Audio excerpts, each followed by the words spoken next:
সিংহদ্বার দিয়ে ঢুকতেই ডান দিকে রয়েছে এই পতিতপাবন মূর্তি। পুরীর মন্দিরের বয়স 900 বছর হলেও পতিতপাবন মূর্তির বয়স মাত্র 300 বছর। এই মূর্তি স্থাপনের পিছনে রয়েছে করুণ এক ইতিহাস। সময়টা ছিল 1731 খ্রিস্টাব্দ। মুঘল সর্দার বাংলার নায়েব নাজিম তাকি খান পুরী আক্রমণ করলেন এবং তৎকালীন পুরীর রাজা দ্বিতীয় রামচন্দ্র দেবকে বন্দী করলেন। তিনি ছিলেন শ্রী জগন্নাথের আদ্য সেবক। বন্দী রাজার কাছে শর্ত রাখা হলো, হয় ধর্ম পরিবর্তন করে তাকে তাকি খানের বোন রিজিয়াকে বিয়ে করতে হবে, নয়তো জগন্নাথ মন্দির ভেঙে গুড়িয়ে দেওয়া হবে। রামচন্দ্রদেব ভাবলেন, একদিকে তার ধর্ম আর অন্যদিকে জগন্নাথ মন্দির আর সমগ্র উৎকলের ভবিষ্যৎ। অনেক ভেবে শেষ পর্যন্ত তিনি ধর্ম পরিবর্তন করে রিজিয়াকে বিয়ে করতে রাজি হলেন। রাজার নতুন নাম হলো হাফিজ কাদির বেগ। মন্দির বেঁচে গেল, প্রজা বেঁচে গেল, কিন্তু রাজা ধর্ম পরিবর্তনের কারণে মন্দিরে প্রবেশের অধিকার তিনি হারিয়েছেন।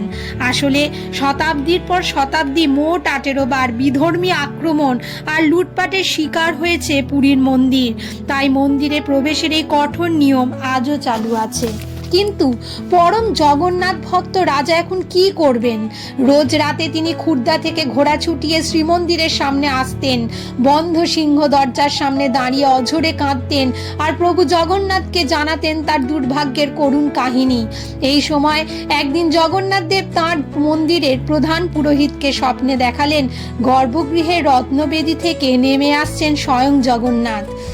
মন্দিরের সব দরজা নিজে নিজেই খুলে যাচ্ছে। সিংহদ্বারের সামনে 22টি সিঁড়ি বেয়ে একাই নেমে আসছেন প্রভু। তারপর সিংহদ্বারের সামনে দাঁড়িয়ে রাজা দ্বিতীয় রামচন্দ্রদেবকে দর্শন দিচ্ছেন। চমকে উঠলেন প্রধান পুরোহিত।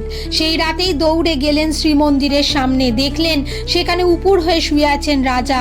কাঁদতে কাঁদতে ঘুমিয়ে পড়েছেন তিনি।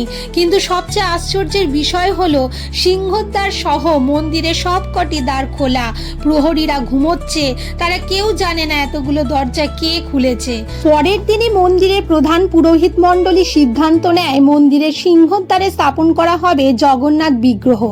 নাম দেয়া হয় পতিতপাবন, অর্থাৎ যারা পতিত, মন্দিরে যাদের প্রবেশাধিকার নেই। প্রভু জগন্নাথ যেন মন্দিরের দ্বারে এসে তাদের দর্শন দিতে পারেন। আজ 300 বছর পরেও মন্দিরের সিংহদ্বারে বিরাজিত পতিতপাবন। তিনি সকলের ভগবান, প্রকৃত জগতের নাথ।